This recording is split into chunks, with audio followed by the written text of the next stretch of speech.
Big பாஸ பத்தி எந்த விதமான கமெண்ட்டும் பண்ணாத ஒரு நபர், இப்போ அத பத்தி கமெண்ட் பண்ணியிருக்காங்க. கமெண்ட் பண்ணுவாங்களா, மாட்டாங்களா அப்படின்ற மாரி நெறைய பேர் வெயிட் பண்ணிட்டு இருந்தாங்க. சோ அந்த நபர் இப்போ கமெண்ட் பண்ணியிருந்திருக்காங்க.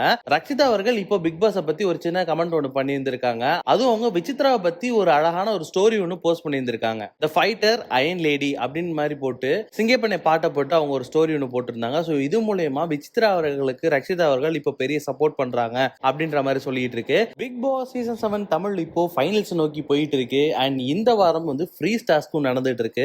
மக்கள் எல்லாருமே வந்து இந்த ஒரு ஃப்ரீ டாஸ்க்காக எக்கச்சக்கமா வெயிட் பண்ணிட்டு இருந்தாங்க. அண்ட் இப்போ அந்த ஃப்ரீ டாஸ்க் நடந்திருக்கு. ஏற்கனவே ஃப்ரீ டாஸ்க் ஆரம்பிச்சு 2 நாள் ஆயிடுச்சு. நிறைய பேரண்ட்ஸ் வீட்டுக்குள்ள வந்துட்டு போயிட்டாங்க.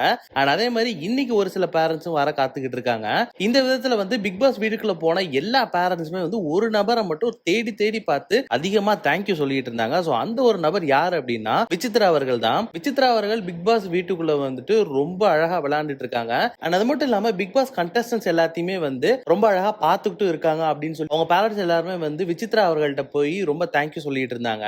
என்னதான் விசித்ரா அவர்கள் கோவத்துல என்னை யாரும் அம்மான்னு கூப்பிடாதீங்க, என்னை எல்லாரும் மேம் அப்படின்னு கூப்பிடுங்கன்னு சொல்லி இருந்தாலும் அவங்களோட தாய்மை வந்து எல்லாத்தையும் மறக்கடிச்சிருது. அண்ட் யாருக்கா ஏதாவது ஒரு பிரச்சனை அப்படின்னா அவங்க ஓடி வந்து முன்னாடி எல்லா விஷயமும் பண்றதை பார்க்கும் பொழுது அவங்களோட தாய்மை வந்து எவ்வளவு அழகானது அப்படின்ற மாதிரி தான் எல்லாருமே வெளியில கமெண்ட்டும் பண்ணிட்டு இருக்காங்க. அண்ட் பிக் பாஸ் வீட்டுக்குள்ள போன பேரண்ட்ஸ் எல்லாருமே சேர்ந்து விசித்ரா அவர்களுக்கு வந்து ஒரு அவார்டும் கொடுத்திருந்தாங்க. சோ இந்த விஷயம் பிக் பாஸ் வீட்டுக்குள்ளேயும் சரி வீட்டுக்கு வெளியிலும் சரி ரொம்ப அதிகமான பேசும் பொருளா மாறிட்டு இருக்கு. விசித்ரா அவர்கள் இந்த விஷயத்தை பத்தி ரொம்ப அழகாவும் சொல்லியிருக்காங்க. எனக்கு ரொம்ப சந்தோஷமா இருக்கு. நான் பிக் பாஸ் டைட்டில் ஜெயிச்சிருந்தா கூட இவ்வளவு சந்தோஷப்பட்டிருக்க மாட்டேன். பட் எனக்கு இந்த மாதிரி ஒரு அவார்ட் கிடைச்சது வந்து நான் ரொம்ப சந்தோஷமா இருக்கு எனக்கு அப்படின்ற மாதிரி சொல்லிட்டு இருந்தாங்க.